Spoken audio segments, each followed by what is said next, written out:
Bueno, pues empezamos y a ver, para abrir este análisis en profundidad, tengo que leer la siguiente declaración textual obligatoria. Así que vamos allá. En este episodio analizamos el artículo publicado en X por Gustavo Arabia, reconocido analista de medios y desmontador de operaciones periodísticas, en su perfil @braga_dito. Gustavo Arabia es abogado y especialista en detectar cómo los medios construyen narrativas a partir de cherry picking y omisiones estratégicas. Además, pueden seguir a Gustavo Arabia en YouTube, buscándolo como Gustavo Arabia para más análisis de este estilo. Sí, y la verdad es que es un material base increíble. O sea, ofrece una disección formidable sobre cómo funciona hoy en día la arquitectura de la información económica. Totalmente. Y hay un detalle de contexto, ineludible para entender por qué este texto en concreto ha generado tanto ruido. Claro. ¿Quién lo ha reposteado? Un simple clic suyo que eleva una discusión técnica a un plano de interés nacional de repente. Eso es. Pero claro, aquí viene nuestra misión de hoy. Lo fascinante de este texto, y quiero dejarlo súper claro desde el principio, no es el ruido político que lo rodea. No, no, para nada.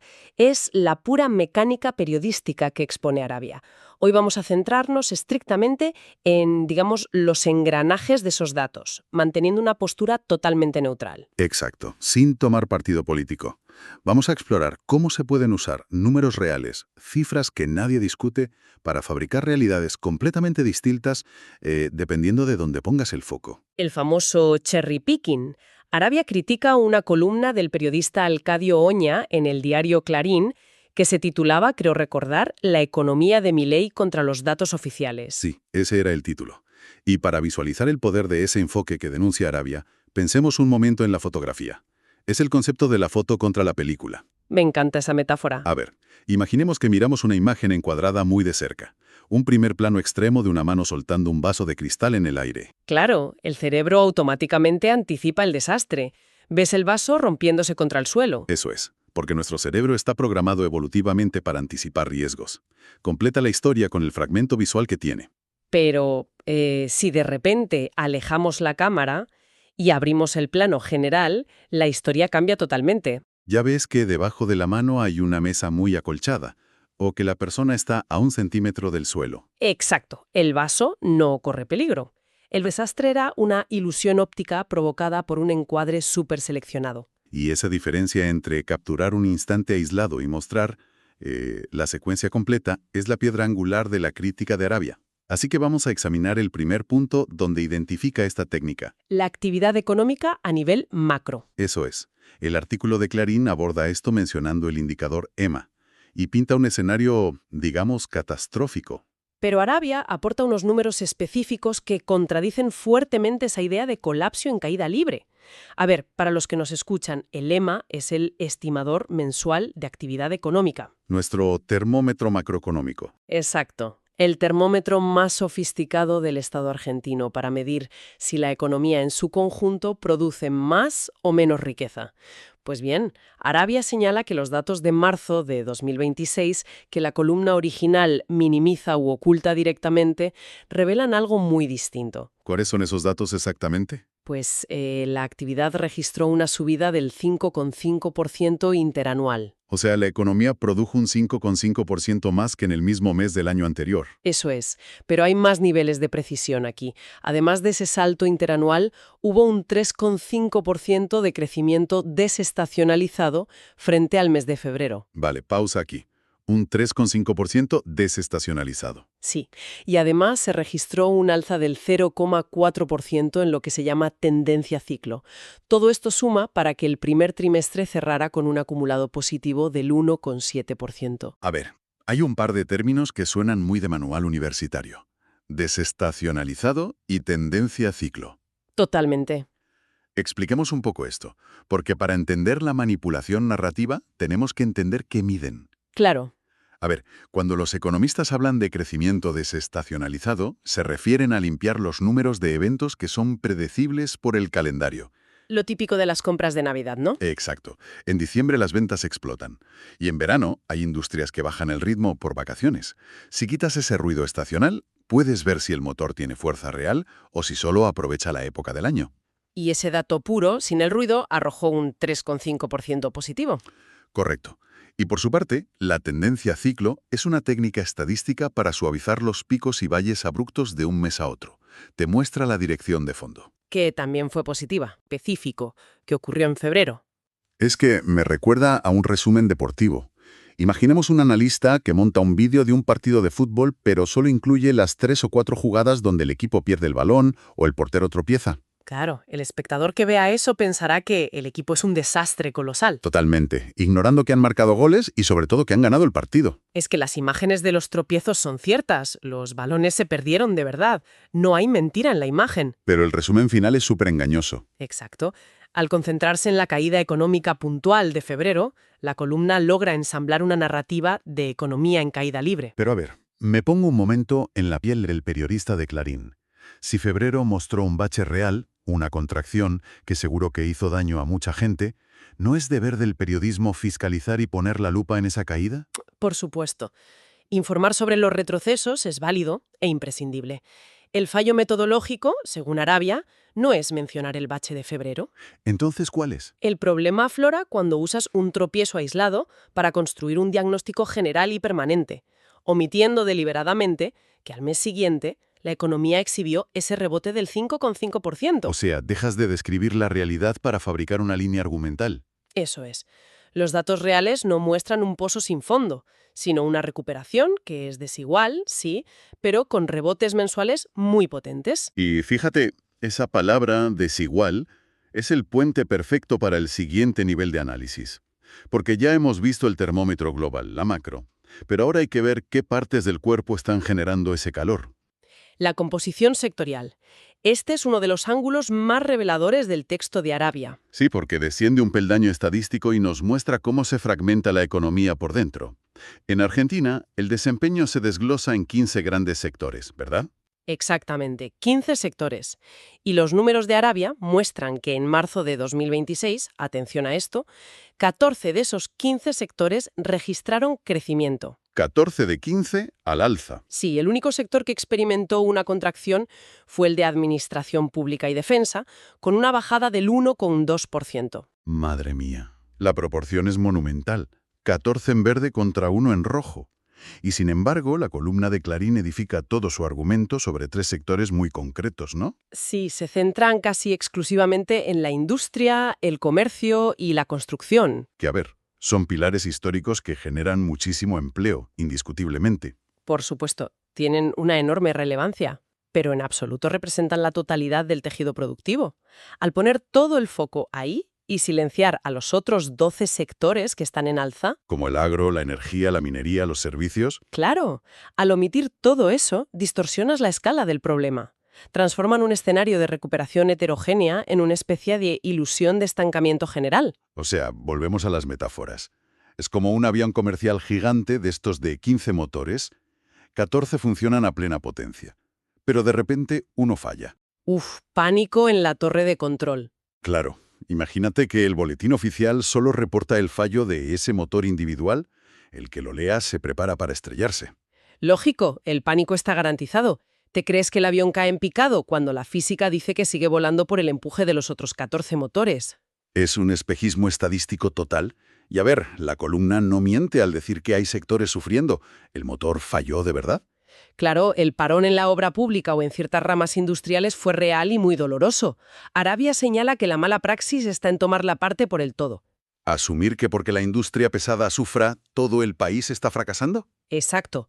Choca de frente contra los datos del EMAE de marzo. No había una recesión generalizada, sino un problema localizado. Vale, entendido el crecimiento macro y sectorial.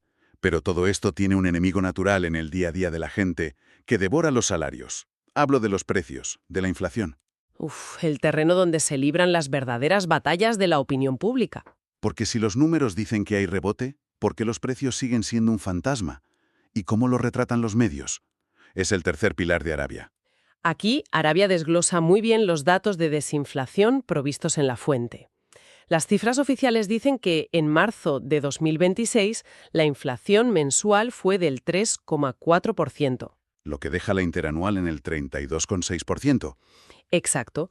Y para abril bajó al 2,6 mensual, fijando la interanual en 32,4. En el primer cuatrimestre, El aumento acumulado fue del 12,3%. A ver, pausa reflexiva aquí. Un 32,4% de inflación interanual. Es mucho. Es una barbaridad. En cualquier economía desarrollada desataría el pánico absoluto. Perder un tercio de tu dinero en un año es devastador para cualquier familia. Totalmente. Entonces, ¿no tiene toda la razón la columna periodística al decir que la inflación sigue siendo un problema gravísimo? Tiene toda la razón. Y ojo, el propio Arabia lo subraya en su análisis sin tapujos. Nadie dice que la inflación sea baja o soportable. Entonces, ¿dónde está el truco metodológico? En el encuadre temporal, otra vez, decir que la inflación es altísima para insinuar que el gobierno no ha corregido nada requiere un truco de magia, ¿eh? Hacer desaparecer el punto de partida. La famosa herencia. Eso es, hay que ocultar de dónde venían. Arabia aporta los datos del punto de origen. El año 2023 cerró con una dinámica casi hiperinflacionaria, con un 211,4%. Madre mía, más de un 200%. Luego, en 2024, se redujo al 117,8%. Y la proyección para 2025 ya apuntaba al entorno del 31,5%. Claro, bajar del 211 al 32 en ese lapso cambia por completo la lectura. Matemáticamente exige un esfuerzo de ingeniería monetaria y de ajuste brutal. Si tú destacas un 32% como prueba de fracaso rotundo... Borrando que hace 12 meses estaban al 211. Exacto, induciendo a percibir estancamiento en vez de una caída vertical. Es jugar con la memoria a corto plazo del público. Y a esto se suma otro mecanismo retórico que es fascinante desde la psicología cognitiva, las comparaciones regionales. Uy, sí, lo de Brasil, Chile y Uruguay. Claro, la columna compara a Argentina con sus vecinos para ilustrar el desastre. Es un caso de manual de cómo usar datos correctos de forma equivocada. Es irrefutable que la inflación argentina supera por muchísimo a la de sus vecinos. Claro, la matemática está ahí. Pero Arabia explica por qué cruzar el dato de un mes aislado de Argentina con países que llevan décadas con regímenes macroeconómicos estables, pues no tiene rigor. Es el sesgo de anclaje de toda la vida. Te dicen que Uruguay tiene un 4% anual. Te anclan ahí y de repente te lanzan el 32 de Argentina. Y el 32 parece una monstruosidad carente de lógica. Tu cerebro se queda atrapado en ese abismo. Es que comparar etapas del ciclo tan diferentes no es un diagnóstico, es un recurso efectista. Exacto. Es como coger a un paciente recién sabido de cuidados intensivos, pedirle que levante el mismo peso que un atleta olímpico y llamarle fracasado porque no puede. Sirve para un buen titular, pero no para evaluar una política de estabilización. Totalmente de acuerdo. Bueno, y tras la macro, los sectores y los precios, llegamos al terreno más sensible, el empleo. Aquí es donde confluye la estadística y la vida humana diaria. Arabia es muy riguroso aquí, porque admite desde el primer párrafo que hay pérdidas reales de empleo y cicatrices profundas. Sí, sobre todo en manufactura y construcción, como decíamos antes. No niega el sufrimiento. Pero contrarresta el relato del apocalipsis laboral con un dato clave de febrero de 2026. Sí, el incremento neto de 8.336 asalariados formales nuevos en el sistema. 8.300 nuevos empleos netos. Y de ellos, 965 corresponden estrictamente al sector privado, empujados sobre todo por los servicios. Y ojo a la palabra netos. Significa que, descontando a todos los que lamentablemente perdieron su trabajo, la economía generó más puestos de los que destruyó. Claro. Es lo que Arabia define como fragmentación. Es como si cierra la fábrica grande de un pueblo, entrevistas a los afectados, la foto es terrible y concluyes que en todo el país no hay trabajo. Y cometes un error de escala garrafal, porque mientras esa fábrica cierra y esa gente sufre, a lo mejor en la provincia de al lado, las empresas tecnológicas o de turismo están contratando a miles de personas. El empleo no se comporta como un bloque sólido que se desploma al unísono. Eso es. No se destruye a una única velocidad. La crítica de Arabia evidencia cómo Clarín toma la foto dolorosa del cierre de la fábrica y la estira artificialmente, Convirtiendo un problema sectorial en una sentencia absoluta sobre todo el mercado laboral. mitiendo ramas, esconder los tiempos de contratación y diluir los saldos netos positivos. Pues te deja un análisis demasiado genérico para tener valor real. Bueno, repasando todo. El crecimiento macro del 5,5, 14 de 15 sectores al alza, la inflación cayendo del 211 al 32 y la creación neta de empleo, Ves la película completa y la arquitectura periodística queda al descubierto. La brillantez del artículo es que no acusa a Clarín de inventar cifras. No, para nada. Los datos al verso son reales. Pero la acumulación selectiva, enterrando la parte positiva que contradice la tesis de la caída libre, arrastra al lector a una conclusión lúgubre e inevitable. Construyen una maqueta parcial de la realidad y te la venden como si fuera el edificio entero. Y el panorama real es incómodo para los discursos simplistas de cualquier bando. Hay problemas graves, sí, pero también una recuperación firme y medible. Y esto deja una advertencia muy seria sobre el papel de los medios, especialmente en países que necesitan diagnósticos quirúrgicos. Claro, el cherry picking no es un descuido, es una distorsión para apuntalar una narrativa opositora y limitar el debate. Si suprimes las tendencias históricas y ocultas la heterogeneidad, dejas a los ciudadanos sin herramientas para entender su entorno. Navegan a ciegas, basando sus decisiones en espejismos. Y sobre esto último, quiero lanzar una reflexión que va más allá de Argentina. Hablemos de la estructura de incentivos actual, de los algoritmos y el ecosistema digital. Ese es el gran tema. Los modelos de negocio premian el desastre financiero, la foto en primer plano del vaso rompiéndose, el riesgo, la indignación. Eso genera clics inmediatos. Y retención, claro. Pero la película completa, la estabilización lenta, llena de grises y matices estadísticos, es invisible para el algoritmo. Es aburrida. Totalmente. Así que si la propia economía mundial de la comunicación premia el fotograma más polarizante, la pregunta es, ¿qué esperanza o qué herramientas nos quedan como sociedad para resistir la urgencia, sentarnos a ver esa película completa y tomar decisiones informadas? Yo creo que ese es el gran desafío cívico y cognitivo de nuestra generación, sin ninguna duda. Pues con esa reflexión final lo dejamos por hoy. Gracias por acompañarnos en este análisis en profundidad y nos vemos en la próxima inversión en los datos.